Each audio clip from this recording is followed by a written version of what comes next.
जब ये विपक्ष बोलता है कि माइक बंद कर दे, उस माइक का कंट्रोल वहां पे बैठे किसी भी व्यक्ति के हाथ में नहीं होता है, उस व्यक्ति के खुद के हाथ में होता है।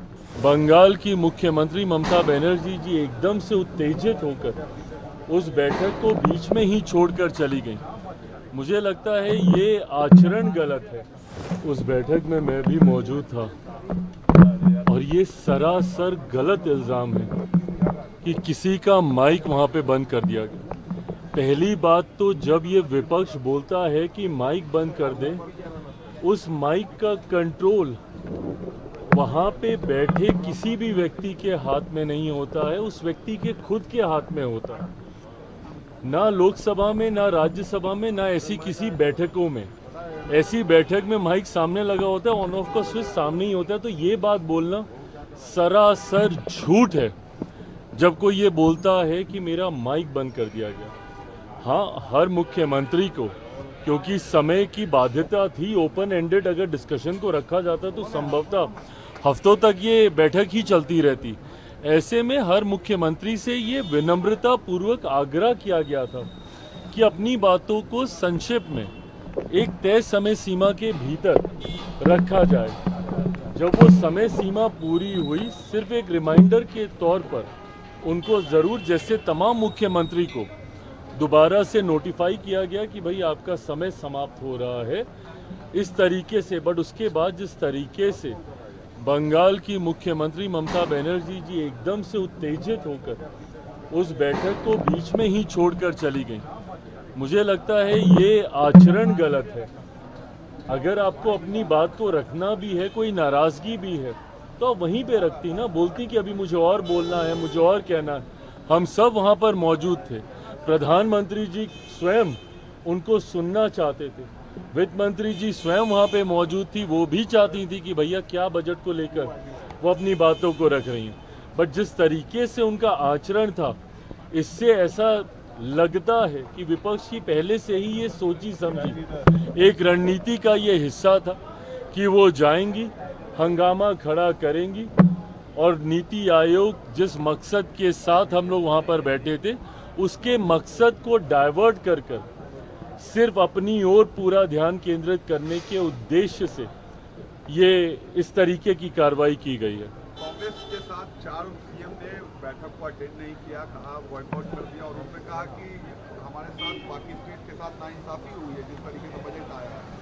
भाई मेरी समझ के परे है। अगर आपको ऐसा लगता भी है, किसी भी राज्य को अगर ऐसा लगता है कि उनके साथ नाइंसाफी हुई है, तो यही वो उचित फोरम है ना। नीति आयोग की बैठक ही वो मंच है जहां पर जाकर आप प्रधानमंत्री जी के समक्ष अपनी शिकायतों को आप रख सकते थे। इस मंच पर जाकर अपना ऐतराज आप दर्ज करा सकते थे, अपनी आपत्ति आप दर्ज करा सकते थे। और जो लोग ये बोलते हैं कि हम लोग के साथ भेदभाव हुआ, पहली बार देश में एक ऐसा बजट एक लंबे समय के बाद देखने को मिला जिसने पिछले 10 सालों में देश की मजबूत होती अर्थव्यवस्था का लाभ जनता को पहुंचाने का काम किया। इसमें जहां प्रमुखता से देश के गरीबों का जिक्र किया गया, अन्नदाता का जिक्र किया गया, नारी शक्ति का जिक्र किया गया, युवा शक्ति का इसमें जिक्र किया गया। ये ऐसे सेक्टर्स हैं जिसमें प्रमुखता से उनको लाभ पहुंचाने के लिए योजनाओं की और राशि की घोषणा की गई। जो राज्य कहते हैं कि उनके साथ अनदेखी हुई, क्या उनके राज्य में गरीब नहीं है? क्या उनके राज्य में महिलाएं नहीं हैं? क्या उनके राज्य में किसान नहीं हैं? क्या उनके राज्य में गरीब वर्ग से आने वाले युवा हो, महिलाएं हो, किसान हो, क्या ये लोग नहीं हैं? तो सिर्फ राजनीतिक हंगामा करने के लिए, और मैं दावे के साथ कहता हूँ कि भाई ये लोग पिछले बजट भी निकाल कर दिखाएं कि किस किस राज्य को कितना कितना आवंटन किया गया है जब सरकार कांग्रेस के नेतृत्व में चल रही थी। यूपीए की सरकार हो या उसके पहले की सरकार हो, कितने राज्यों का जिक्र किया गया। और मुझे ताज्जुब तो सबसे ज्यादा राजद और कांग्रेस पर होता है। क्या राजद को खुशी नहीं होनी चाहिए कि भैया बिहार को एक बड़ी राशि आवंटित की गई है, इंफ्रास्ट्रक्चर डेवलपमेंट को लेकर हो, यहाँ पर सड़क को लेकर हो, पुल के निर्माण को लेकर हो, बिहार की सबसे बड़ी समस्या बाढ़, जिसका जिक्र हमेशा मैंने बिहार फर्स्ट, बिहारी फर्स्ट के माध्यम से मैंने किया, उस बाढ़ को लेकर लगभग 11,000 करोड़ की राशि अलग से आवंटित की जाती है।